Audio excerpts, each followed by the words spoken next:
ठिकाणी अडथळा येणार नाही असं आवडतो.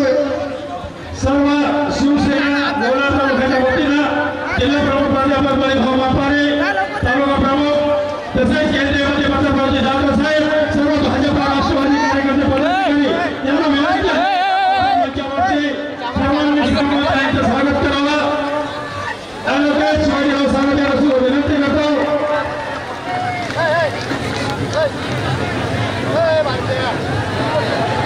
खाली बसा रे. सर्व पदाधिकारी विनंती आहे की आपण सुरुवातीला दीपप्रज्वलन करून घ्यावा. कृपया या ठिकाणी सर्व युवकांना पदाधिकाऱ्यांना विनंती करतो की आपण या ठिकाणी गोंधळ करू नये आणि जी समोर उभी असलेली सर्व युवक मंडळी सर्वांना विनंती आहे की शांततेत बसा. या ठिकाणी जागा उपलब्ध आहे, गोंधळ घालू नका. पुरुष मंडळी महिलेच्या बाजूला जी उभी आहे त्यांना विनंती आहे कृपया आपण डाव्या बाजूला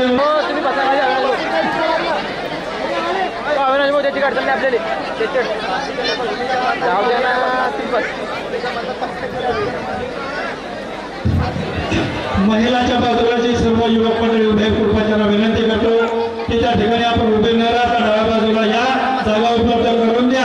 तिथे गोंधळ घालू नका. स्टेजवर जी मंडळी उभी आहे कृपया त्यांनी स्टेज खाली करा. जी कोणी मंडळी स्टेजवर उभी आहे तोपर्यंत कार्यक्रमात सुरुवात होणार नाही. ज्यांचं स्टेजवर काम नाही कृपया त्यांना विनंती की त्यांनी स्टेजच्या खाली थांबा. ज्यांना बघायला एवढी मंडळी या ठिकाणी जमा झाली त्यांना कमीत कमी पाहू द्या. स्टेजच्या उजव्या बाजूला जी मंडळी उभी आहे कृपया त्यांनी खाली उतरा. ज्यांनी सत्कार केले त्यांनी खाली उतरा. स्टेजच्या विनंती आहे. ज्यांचे सत्कार झाले असतील त्यांनी खाली उतरा. प्रचार सभा असल्यामुळे प्रत्येकाचा सत्कार करण्याची इच्छा आहे परंतु ताई साहेबांजवळ वेळ नाही. सत्कार झाले असतील नाही सत्कार करू नका प्लीज. मला पुढची सिंदखेड राजाची सभा आहे. इलेक्शनच्या काळात प्रत्येकाच्या वैयक्तिक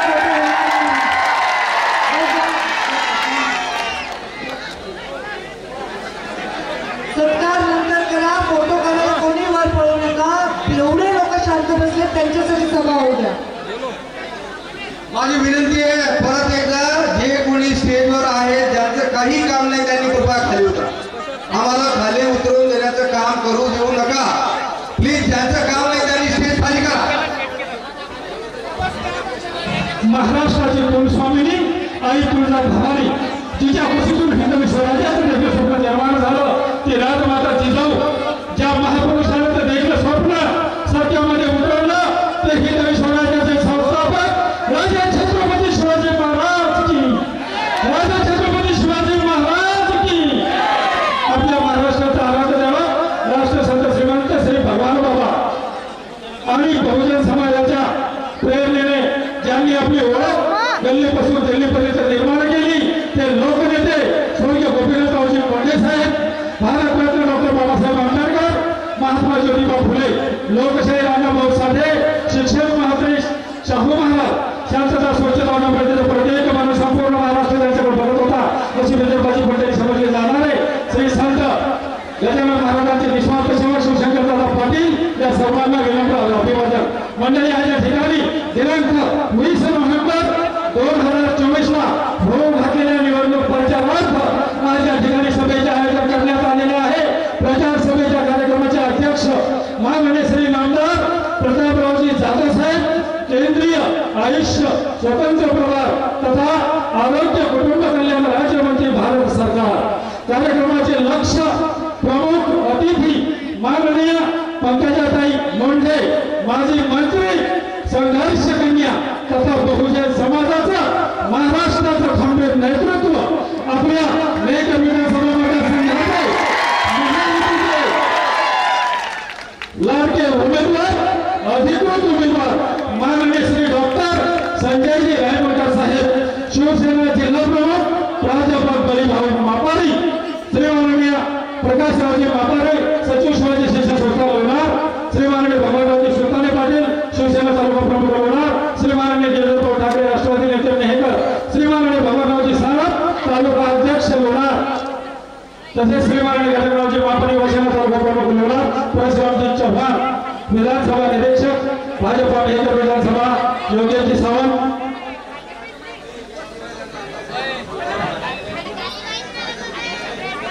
तसेच भाजपा शिवसेना राष्ट्रवादी RPI ज्याच्या अखिल भारतीय मराठा महासंघ लहरोजी शिवसेना शक्तीसेना रयत मल्हार विराती संघटना न्याय मुस्लिम संघटना तथा उपस्थित सर्व माता भगिनी आणि लाडक्या बहिणींनो आज या ठिकाणी 20 नोव्हेंबर 2024 होऊ घातलेल्या निवडणुकीला आपल्याला आपले अधिकृत महायुतीचे उमेदवार डॉक्टर संजय रायपूरकर साहेब यांचं 3 नंबरचा बटन दाबून धनुष्यबाण निशाणीला जास्तीत जास्त मताधिक्याने महाविजय करण्यासाठी पंकजाताई मुंडे या ठिकाणी आगमन झालेला आहे।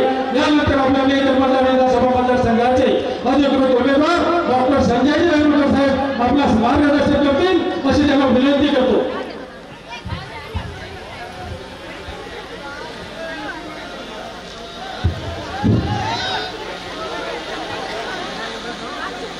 वंदनीय शिवसेना प्रमुख बाळासाहेब ठाकरे, लोकनेते गोपीनाथरावजी मुंडे साहेब, आनंद दिघे साहेब यांच्या आणि आपल्या सर्वांचा दैवत भगवान बाबाच्या चरणी सर्वप्रथम नतमस्तक होतो। आजच्या या महायुतीचा उमेदवार म्हणून आपले सर्वांचे आशीर्वाद आणि ताई मला आशीर्वाद देण्यासाठी आपल्या सर्वांना आशीर्वाद देण्याची मागणी करण्यासाठी उपस्थित झालेल्या संघर्ष कन्या आणि आपल्या सर्वांच्या लोकनेत्या माननीय माजी मंत्री माननीय पंकजाताई मुंडे, आपल्या सर्वांचे लोकनेते माननीय नामदार प्रतापरावजी जाधव साहेब, शिवसेना जिल्हा प्रमुख, भारतीय जनता पक्षाचे सर्व जिल्हा प्रमुख, त्यांचे सर्व पदाधिकारी, महायुतीचे सर्व व्यासपीठावर उपस्थित असलेले सर्व पदाधिकारी, राष्ट्रवादी असेल सर्व आमच्या महायुतीतले घटक पक्ष, सर्व मान्यवर मंडळी आणि मोठ्या संख्येनं या ठिकाणी या सभेसाठी उपस्थित झालेले मतदार बंधू भगिनी, उपस्थित आमचे तरुण सहकारी मित्र, मी मेकर विधानसभा मतदारसंघाचा महायुतीचा उमेदवार म्हणून चौथ्यांदा आपले आशीर्वाद घेण्यासाठी आणि ताई मला आशीर्वाद देण्यासाठी आपल्या सर्वांना विनंती करण्यासाठी या ठिकाणी उपस्थित झालेले आहेत। ताई जसं पाहिलं ते भरभरून असं प्रेम या मतदारसंघातील मायबाप जनतेने मला, मी असेल खासदार महोदय असतील, आम्हाला भरभरून आशीर्वाद देण्याचं काम आपल्या या मतदारसंघातील सर्व जाती धर्माच्या लोकांनी या ठिकाणी केलेलं आहे। आणि यावेळेसही त्यांचा उत्साह पाहिल्यानंतर, त्यांचा आमच्या प्रति प्रेम पाहिल्यानंतर मागच्या तिन्ही विधानसभेचे विक्रम करून विक्रमी मताधिक्यानं तुमच्या आणि यांच्या जनतेच्या आशीर्वादानं पुन्हा एकदा मी या ठिकाणी चौकार मारण्याच्या तयारीमध्ये या ठिकाणी आहे। तसं पाहिलं तर मतदारसंघ मी कधीच समजला नाही, हा मतदारसंघ परिवार आहे आणि या सर्व जाती धर्माची लोक माझ्या परिवारातील सदस्य समजून या मायबाप जनतेची सेवा गेल्या माननीय खासदार महोदयाच्या मार्गदर्शनाखाली, आपल्या सर्वांच्या ज्येष्ठांच्या मार्गदर्शनाखाली या मतदारसंघाची एक त्यांच्या कुटुंबाचा सदस्य म्हणून आपली सेवा करण्याचं काम गेल्या 15 वर्षापासून या ठिकाणी करतोय। म्हणून आपण सर्वांनी येणाऱ्या 3 तारखेला ताईला अजून शिंदे राजा आणि इतरही बीडमध्ये 2 सभा असल्यामुळं मी जास्त काही आपला वेळ घेणार नाही, परंतु आपल्या सर्वांना विनंती करेल, येणाऱ्या 20 तारखेला माझं धनुष्यबाणाचं बटन दाबून मला मतदानरूपी आशीर्वाद आपण सर्वांनी द्यावी अशी आपल्या सर्वांच्या चरणी नतमस्तक होऊन विनंती करतो। आणि आज मोठ्या संख्येनं ताईच्या प्रेमापोटी आपण सर्वजण या ठिकाणी उपस्थित झाले, त्याबद्दल सर्व उपस्थितांचे मी आभार व्यक्त करतो। पुन्हा एकदा सर्वांना धनुष्यबाणाचं बटन दाबण्यासाठी आपल्या सर्वांना महायुतीच्या सर्व पदाधिकाऱ्यांना विनंती करतो की 20 तारखेला धनुष्यबाणाचं बटन दाबून मला आशीर्वाद द्यावे, एवढी विनंती करून मी सर्वांचे आभार व्यक्त करतो आणि थांबतो। जय हिंद, जय महाराष्ट्र। यानंतर श्री माननीय नामदार प्रतापरावजी जाधव साहेब, केंद्रीय आयुष्य स्वतंत्र प्रभार आरोग्य मंत्र्यांना विनंती करतो तुम्ही आपल्या ठिकाणी मार्गदर्शन करा। आज आपल्या या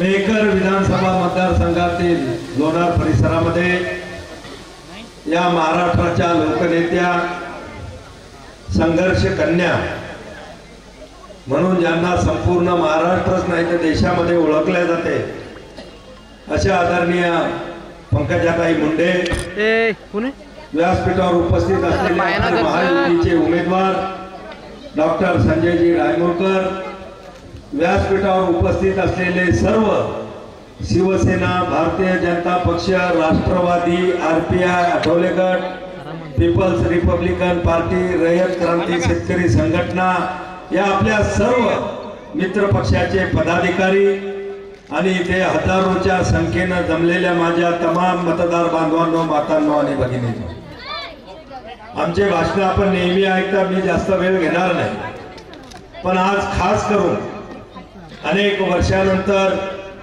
ताई आपल्या सगळ्यांच्या भेटीला आपल्या आग्रहास्तव आज या ठिकाणी आलेले आहेत आणि ताई आपल्याला जे काही मार्गदर्शन करणार आहेत ते आपण शांततेने ऐकून येणाऱ्या 20 तारखेला आपल्याला महायुतीसाठी मतदान करायचं आहे. बांधवांनो, आपल्याला ताईला या महाराष्ट्रातल्या महायुतीच्या सरकारमध्ये एका मोठ्या पदावर आपल्याला भविष्यामध्ये पाहायचं आहे. खऱ्या अर्थानं माझ्या जीवनामध्ये आदरणीय स्वर्गीय लोकनेते गोपीनाथरावजी मुंडे साहेब असतील, माझ्या जेवढ्याही लोकसभेच्या निवडणुका झाल्या त्या प्रत्येक निवडणुकीला, मागच्या 3 निवडणुकीला स्वतः मुंडे साहेब या ठिकाणी आले, लोकांना आव्हान केलं आणि माझा विजय सुकर केला. आता झालेल्या लोकसभेच्या निवडणुकीमध्ये सुद्धा ताई स्वतः उमेदवार होत्या. बीडची परिस्थिती आपल्या सगळ्यांना माहीत आहे. अटीतटीची लढत झुंज त्या ठिकाणी त्या देत होत्या. सगळी महाविकास आघाडी अगदी शरद पवारांपासून उद्धव ठाकरेपर्यंत त्यांच्या विरोधामध्ये तुटून पडलेली होती. पण इतक्या कठीण परिस्थितीतील केवळ या ठिकाणी मला विजय करण्यासाठी, महायुतीचा उमेदवार म्हणून मला जिंकवण्यासाठी ताई दुसरबीडला सुद्धा येऊन गेल्या. आपण बरेच लोक त्या ठिकाणी हजर होते. आजही ताई या ठिकाणी आलेल्या आहेत. संपूर्ण महाराष्ट्राच्या प्रचाराची जबाबदारी त्या एक स्टार प्रचारक म्हणून त्यांच्यावर दिलेली आहे. सगळ्या भारतीय जनता पक्षच नाही तर शिवसेना असेल, काही ठिकाणी आपला मित्रपक्ष अजितदादांची राष्ट्रवादी असेल, या सगळ्या उमेदवाराच्या प्रचारासाठी महाराष्ट्रभर त्या ठिकाणी फिरत आहे. बांधवांनो, खऱ्या अर्थानं आपल्याला माझी विनंती आहे की आपल्या ज्या काही सगळ्या योजना चालू आहेत, मग महिलांसाठी असलेल्या लाडकी बहीण असेल, एसटीचं अर्ध तिकीट असेल, 3 मोफत सिलेंडर असतील, शेतकऱ्याला 1 रुपयात पीक विमा असेल, आता 12,000चा 15,000 रुपये होणारा शेतकरी सन्मान निधी असेल, वारंवार दुष्काळ असेल, ओला कोरडा गारपीट असेल, नैसर्गिक आपत्ती असेल, शेतकऱ्याला मिळणारी भरभरून मदत, तरुणांसाठीच्या योजना, वृद्धांसाठीच्या योजना भविष्यात जर तुम्हाला चालू ठेवायच्या असतील तर महायुतीशिवाय आपल्याला पर्याय नाही. आणि म्हणून आज आपण पंकजाताईला ऐकावं. आपल्या गावातून जी काही मंडळी आली नसेल, माता भगिनी आल्या नसतील, त्यांनाही आपल्या ताईचा संदेश त्या ठिकाणी सांगावा आणि येणाऱ्या 20 तारखेला मतपेटीवरील 3 नंबरचं डॉक्टर संजय रायमुलकर यांच्या नावासमोरील धनुष्यबाणाचं बटन दाबून दरवेळेस जो आपण प्रचंड विजय या ठिकाणी विधानसभेत मिळवतो, तो विजय आपण सगळ्यांच्या सहकार्यानं त्या ठिकाणी मिळवावा. धन्यवाद. जय हिंद, जय महाराष्ट्र. धन्यवाद भाऊ. आपका आशीर्वाद पाने को हर शख्स होने के बाद था. आपका आशीर्वाद पाने को हर शख्स होने के बाद था. आज आया है वो दिन जिसका कब से हमें इंतजार था. माननीय महाराष्ट्राची सुंदर कन्या पंकजाताई मुंडे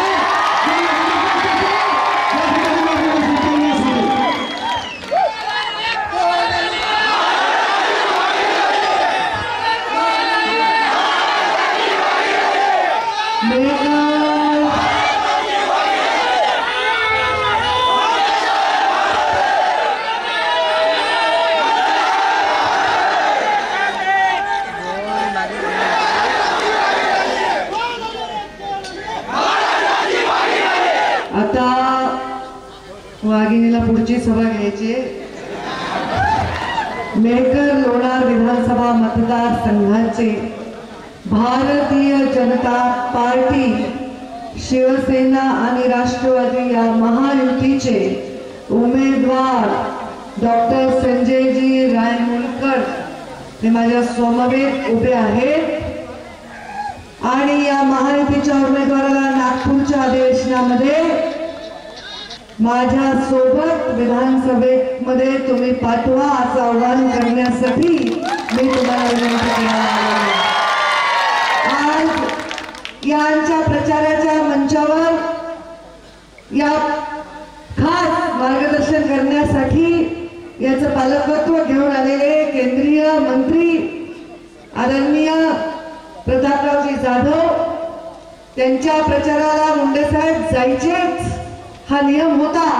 19लाही मी गेले आणि 24लाही मी गेले. 19ला प्रीतमताई उमेदवार होत्या, 24ला मी उमेदवार होते, तरीही मुंडे साहेबांच्या प्रथा मी मोडल्या नाही. आता या मंचावर विधानसभेचे विस्तारक मध्य प्रदेश स्वरून खास झालेले परशुरामजी चव्हाण, ॲडव्होकेट शिवाजी सानप, त्यांनी तो काय सत्कार केला. त्यांच्या घरी मी 2 मिनिटं थांबले. बळीरामजी मापारी, भगवानरावजी सानप, विजय मापारी, जोडे मॅडम, शिवसेनेच्या जिल्हाध्यक्ष गिरीधर ठाकरे, ऋषिकेश जाधव, जयश्री जाधव, रंजना रायमुरकर यांच्या सवय, जयश्रीताई यांच्या सवय, रंजनाताई, सुनीता मापारी, चैतन्य महाराज, भगवानरावजी कोकाटे, बाबूसिंगजी जाधव आणि समोर उपस्थित एवढ्या संख्येने उपस्थित सर्व टोपीवाले, थोडे काही पागोटे आमच्याकडे जास्त आहे, तुमच्याकडे नाहीये, तरी एक दिसायला मला इकडे एक पागोटा लाल कलरचा, गुलाबी रंगाचा. सर्व ज्येष्ठ मंडळी, माझ्या या हेलिपॅड पासून ते इथे एवढ्या जोरजोरात घोषणा देऊन माझी गाडीतून उतरूनच का नाही आणली, असा माझा साधा प्रश्न आहे. असे उत्साही युवा बांधव आणि माझ्याकडे टकमक बघून मनातल्या मनात मला आशीर्वाद देत असणारी माझी मायमाऊ. मी सर्वांना विनंती करणार, परत एकदा आमच्या विधानसभेचे अधिकृत उमेदवार महायुतीचे रायमुलकरजी यांना आपण मोठ्या प्रचंड मताधिक्याने विजयी करा. मला आता प्रतापरावजी जाधव साहेब म्हणत होते, ताई तुम्ही असं जरा लवकर येत जा बरं, येतं म्हणजे लोकांना जरा बरं वाटेल, तुम्ही कधी नव्हते त्यामुळे एवढा गोंधळ झाले. मी म्हटलं माझ्या बीड जिल्ह्यात तुम्ही नेहमीच जाते, पण असाच गोंधळ घालतात. अरे गोंधळ घालणं हा आमचा स्वभाव आहे, बरोबर की नाही? तर चांगला गोंधळ, वाईट गोंधळ घालत नाही. उत्साह घोषणा, अरे ताई आल्या, काय वागीन आली, अमर रे मुंडे साहेब, कंटिन्युअस उत्साह. अशा सभा असतात, मीडिया पण बघतोय, बोलक्या सभा आहेत, बोलक्या. दोन्ही बाजूचे माणसं त्याच्यामध्ये सहभाग घेत आहेत. त्याचं कारण एक, माझ्या भाग्य ईश्वराने मला दिल्या, मुंडे साहेबांच्या पोटी माझा जन्म झाला ही मोठी आहे आणि म्हणून एवढं प्रेम. 2, त्यांनी मला जे संस्कार दिले आणि त्या संस्कारामुळे त्यांच्या नंतर देखील मी एवढ्या मोठ्या जनसंख्येचं प्रेम कायम मिळवू शकले. पद प्रतिष्ठेच्या जीवावर गर्दी करणं आणि कुठलंही पद आणि प्रतिष्ठा आहे, मला पद नसताना प्रतिष्ठा आहे, पद नसताना सदैव लोकांनी गर्दी करणं आणि प्रेम देणं हे एक अद्भुत रसायन आहे तुमच्या जीवनामध्ये. तुम्ही जे मला दिले, तुमचं आणि माझं. आता तुम्ही आला होतात भगवान भक्तिगडावर, आला होता मोठ्या संख्येने आला. केवढा मोठा कार्यक्रम. दरवर्षी आपण सर्वजण एका ओळीने तिथे जातो. कोणाच्या आधात नाही, कोणाच्या मध्यात नाही, कोणाला त्रास नाही, कोणाविषयी वाईट नाही. आमच्या हृदयामध्ये फक्त आणि फक्त आहे ते प्रेम आणि स्वाभिमान. स्वाभिमान हा फार महत्वाचा आपल्या जीवनामध्ये, संस्कारामध्ये.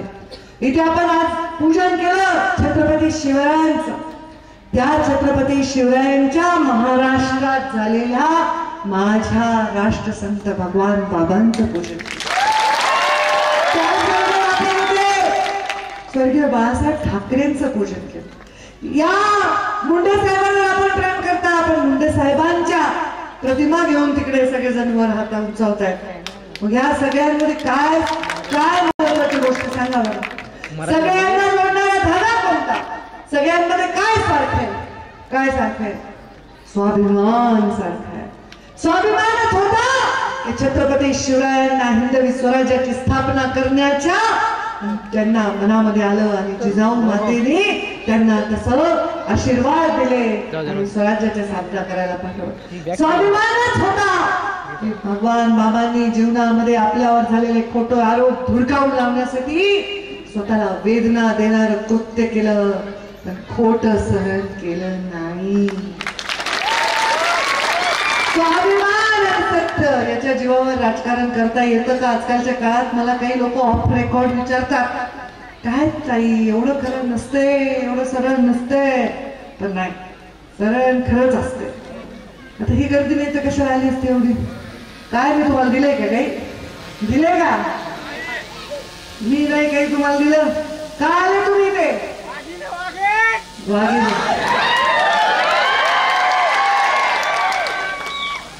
आज एवढ्या मोठ्या माझ्या मायमाऊली इथे आलेत. आज आमचा उमेदवार मुख्यमंत्र्यांच्या पक्षाचा उमेदवार आहे, बरोबर आहे ना? मी काही इतके सभा गेली गडबड करून आहे ना. धनुष्यबाणाचा उमेदवार आहे. आज एवढ्या मायमाऊली आले. तुम्हाला मी विचारलं तुम्हाला काही दिलंय का? मी तर नाही दिले, पण मुख्यमंत्र्यांनी ओवाळणे दिली आहे की नाही? खरंच तुमच्यापैकी कोणाला आले बरं पैसे मुख्यमंत्री लाडकी बहीणचे? आणि किती आले? किती आले? 7,500.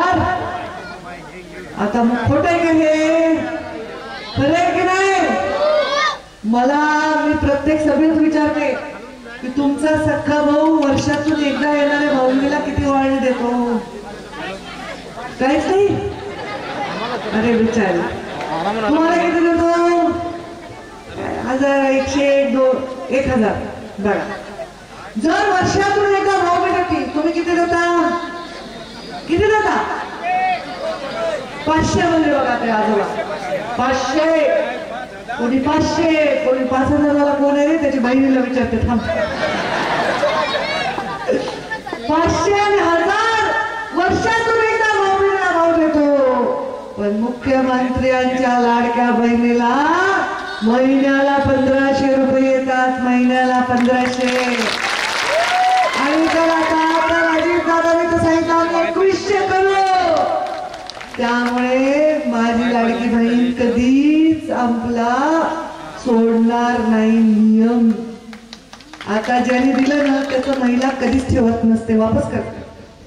मी महिला मंत्री होते ग्रामीण विकास खात्याची, आणि ग्रामीण विकास खात्याचे मंत्री असताना मी बचत गटांना 0% व्याजदराने कर्ज दिले. का दिलं होतं?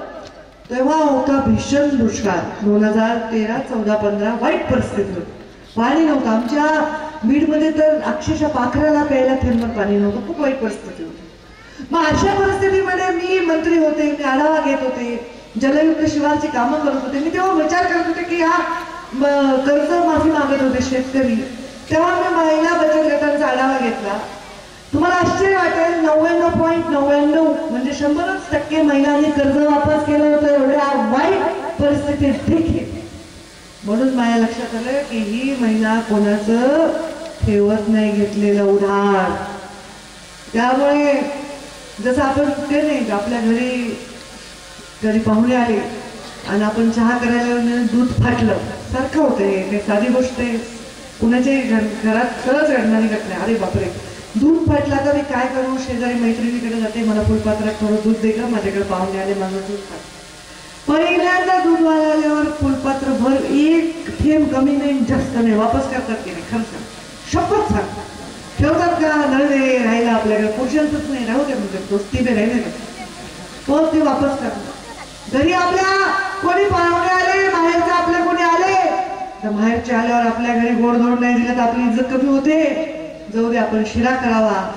आणि घरामध्ये रवाच संपला, आपण शेजारणीकडे म्हणतो अगं माझा रवा संपला, मला वाटीभर रवा देतात. पहिले वाण्याच्या दुकानात जाऊन कधी रवा आणते तिचा वाटीभर रवा वापस करते, असं होतं. मग ज्या मुख्यमंत्र्यांनी आणि महायुतीच्या सरकारने म्हणजे आमच्या उपमुख्यमंत्री दोन्ही उपमुख्यमंत्र्यांनी निर्णय घेतला आणि तुम्हाला ओवाळणी दिली, तुम्हाला भाऊबीज दिली, लाडकी बहीण बनवलं, त्यांचं तुम्ही काय ठेवणार आहेत का? वापस कसं करणार आहेत? अकाउंट मधलं 7,000 वापस करणार का? नाही ना, अजिबात करू नका. 7,000 ठेवा, दर महिन्याला घ्या, वापस करा. ते त्यांना शक्ती देऊन, आशीर्वाद रूपी मतदान देऊन महायुतीचं सरकार.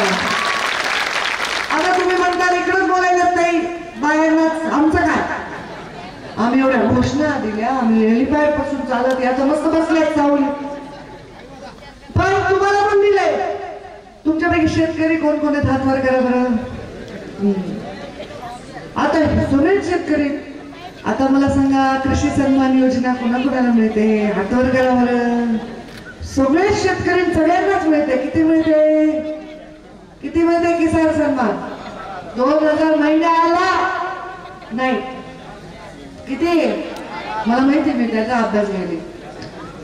4 महिना म्हणजे तुम्हाला वर्षाला किती मिळतात? 12,000 रुपये. म्हणजे कोण देत आहे? कोणी सुरू केलं आहे? मोदींनी सुरू केलं. प्रधानमंत्री नरेंद्र मोदींच्या नेतृत्वाखाली गरिबाची चिंता पहिल्यांदा या देशामध्ये होण्याचं काम झालेलं आहे अटल बिहारी वाजपेयी नंतर. प्रधानमंत्री नरेंद्र मोदींनी गरिबाची चिंता केली, शेतकऱ्याची चिंता केली, मायमाऊलीची चिंता केली. कारण का? कारण ते राजकुमार नाही, कारण त्यांचा जन्म राजाच्या घरी झाला नाही, त्यांच्या घरामध्ये कोणी सरपंच देखील नव्हतं. त्यांची आई चोली समोर बसायची म्हणून तुम्हाला सिलेंडर मिळाले मोफत. त्यांनी बघितलंय गरीब आईचं दुःख, आणि वडील चहा विकायचे रेल्वे स्टेशनवर म्हणून त्यांना माहिती गरिबी काय असते. त्यांनी ती जगली आहे, भोगली आहे, आणि म्हणून गरिबाच्या पाठीमागे ते उभे राहिले. या देशामधल्या गरिबांना डोक्यावर छत हवं म्हणून प्रधानमंत्री आवास योजना केली. प्रधानमंत्री आवास योजनेचा लाभ देण्यासाठी ज्याच्या त्याच्या अकाउंटमध्ये पैसे दिले, ज्याचे ज्याचे घर बांधले, त्याच्यामध्ये सगळ्या रंगाच्या सगळ्या जातीच्या लोकांना दिलं. काय मुसलमान होता म्हणून नाही दिलं, हिंदू होता म्हणून दिलं असं काही केलं नाही. हा या जातीचा आहे, तो त्या जातीचा आहे म्हणून दिलं असं काही केलं नाही. प्रत्येक ज्याच्या छत हक्काचं नव्हतं त्याला घर देण्याचं काम केलं.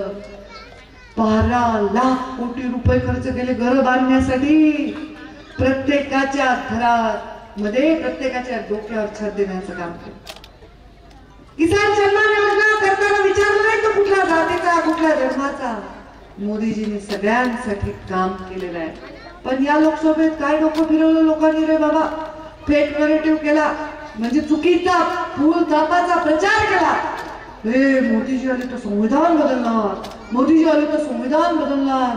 कुठे बदललं संविधान? मी जे संघर्षांचे नाव घेतले त्याच्यामध्ये संघर्ष करणारे आणि स्वाभिमान असणारे कोण होते? महामानव डॉक्टर बाबासाहेब आंबेडकर. अहो त्यांनी दिव्याखाली बसून रस्त्याचा अभ्यास केलाय, घटना दिली आहे या देशाला. अशी घटना जगात नाही, इतका त्या सहिष्णू अशी घटना दिली. आणि त्या बाबासाहेब आंबेडकरांचं संविधान बदलणार अशा प्रकारची अफवा पसरवून गरिबांना भूलथापा देऊन मत हडपण्याचा प्रयत्न केला. 10 वर्ष झाले मोदीजी प्रधानमंत्री. बदललं का संविधान? संविधान बदलणार नाही, उलट संविधान सशक्त होईल. प्रत्येक गरीबाला, वंचिताला, पीडिताला, अगदी गरीब आदिवासी असेल, दलित असेल, पीडित असेल, त्याला न्याय मिळण्यासाठी हे संविधान वापरलं जाईल. कुणाची घरं भरण्यासाठी वापरलं जाणार नाही. म्हणून आम्हाला महायुतीचं सरकार द्यायचंय. काय द्यायचंय? तर आम्हाला द्यायचंय ते प्रधानमंत्री नरेंद्र मोदींच्या नेतृत्वाखाली सरकार द्यायला. आताही सरकार आहे. आपले एकनाथ शिंदे साहेब मुख्यमंत्री आहेत, अजितदादा उपमुख्यमंत्री आहेत, देवेंद्रजी उपमुख्यमंत्री आहेत. हे महायुतीचं सरकार चालू आहे. हे सरकार परत आपल्याला महायुतीचं सरकार देण्यासाठी एक एक माणूस निवडून आणायचा आहे. आणि मला केले स्टार प्रचारक. आता मला स्टार प्रचारक केलं, मी सभेला आले तर काय होईल? का नुसतं मला बघून जाणार आहे? माझी सभा झाली आणि पंकजाची सभा झाली, तिथे किमान माझी सभा झाल्या 10 ठिकाणी, त्याच्यातल्या 5 ठिकाणी 6 ठिकाणी तर तुम्ही गडबड नाही झाली पाहिजे ना आपली. मी सभा जिथे घेतल्या तिथे मतदान झालंच आहे. माझा आतापर्यंत अनुभव आहे. उलट म्हणजे माझ्या आव्हानानंतर झालेलं मतदान तर झालंच आहे. मग आता तुमचं स्वतःचं मतदान आणि आता हे देणार ना खरं वचन. हातवर करा बरं तुम्ही. माझा एक हात मोडलाय, तुम्ही दोन्ही हातवर करा. मीडिया कॅमेरा घुमावू कॅमेरा की तुम्ही राजमुलकरांना प्रचंड मताने विजयी कराल. आणि आता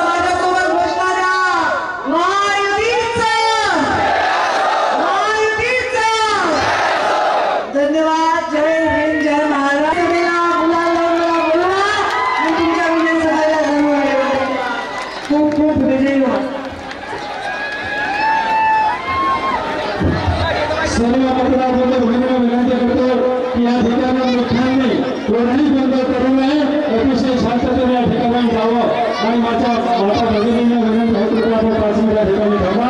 प्रथम पुरुष मंडळीला समोर जाऊ द्या आणि नंतर महिला मंडळीला सर्वांना विनंती.